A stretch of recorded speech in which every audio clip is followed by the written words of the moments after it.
Recently on the Views podcast, David Dobrik hinted at quitting YouTube as he expressed doubt in continuing to upload content to his main channel. The YouTuber has become a lightning rod of controversy as of late, and now even his fellow YouTubers are starting to turn on him. Casey Neistat's documentary called Under the Influence explores and exposes David Dobrik, which could be the reason he has set this departure from his main channel in motion. But before we get into that, let's get into the reasons why David is saying that he's quitting YouTube. In the nearly 40-minute podcast, David spoke about wanting to explore different interests, something aside from just vlogging. However, when he was asked if he thought about giving up on YouTube, he said, yeah, somewhat not. I don't know. I kind of do, kind of don't. I feel like I've done it. I don't know how I can answer this in the sweetest way possible. There are different days when I do and different days that I don't. He then added, I'm so happy with the videos I've created, and I've made so many of them where I've completed everything. I wanted to finish on YouTube. Like, I'm really content with those videos, and that's it. And I do want to put a bow on it and wrap it up and be like, next thing, what else can I do? Can I go fishing? He went on to say that before he would have full-blown happiness when creating videos for his channel, but now he is just not in the same mindset.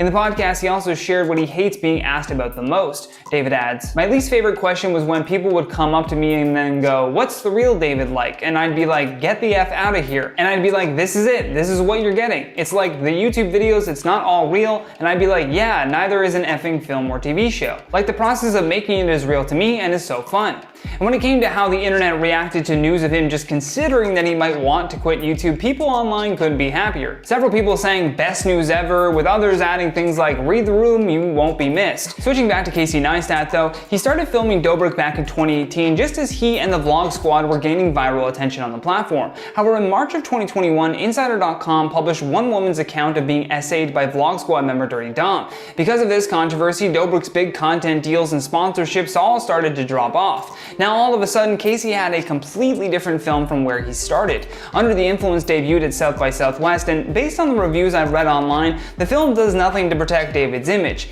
Philly D's reaction to the documentary was that Dobrik was a scumbag sociopath. He said what he said publicly with his apology videos, but behind the scenes he still believes that he is the true victim in all of these controversies. Casey is perhaps the best person for this documentary. As a longtime vlogger himself, he immediately has so much exclusive access to the subjects of his documentary. I did see that some people were upset that the documentary didn't cover all of David Dobrik's controversies, but apparently during a Q&A, Casey said that they had originally had a 12-hour film on their hands, but had to cut it down to 2 hours just so that it would be more digestible. Therefore, the doc mostly focuses on the 2018 SA incident and the excavator accident with Jeff Wittek. What's wild is that when asked by Casey if he feels responsible for Wittek's accident, David does eventually say yes, but you can see that there is a lot of self-preservation and it's almost always at the front of his mind. And we saw that in his response to Jeff's recent tweets about him. For example, David claimed that they were only using the excavator to do some wakeboarding video, but that Jeff suggested that he get on and David swing him around. However, if you watch the videos leading up to the accident, then you'll know that Krinikop was actually the first person to do this. So clearly the idea was David's.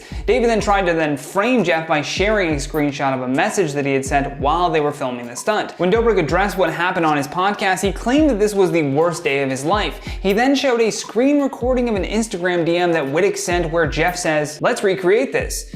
Now, according to Jeff, he saw this video that 50 Cent shared of someone being tossed by an excavator literally as they were filming an excavator stunt. So he merely was sending it to David to be like, look how crazy this is. We're literally doing this right now, and here it is on my feed. And responding to these shared screenshots, Jeff also wrote on Twitter and said, this is disturbing. David's own video proves 2 hours after the accident while I was being operated on, and he was the only one allowed in the hospital. He was screen recording stuff to frame me. While others stayed outside and prayed, he was wiping his fingerprints off the gun. I'd love to hear your thoughts on all this though, because that's all the time that we have for today. So stay classy, and I'll see you in the next one.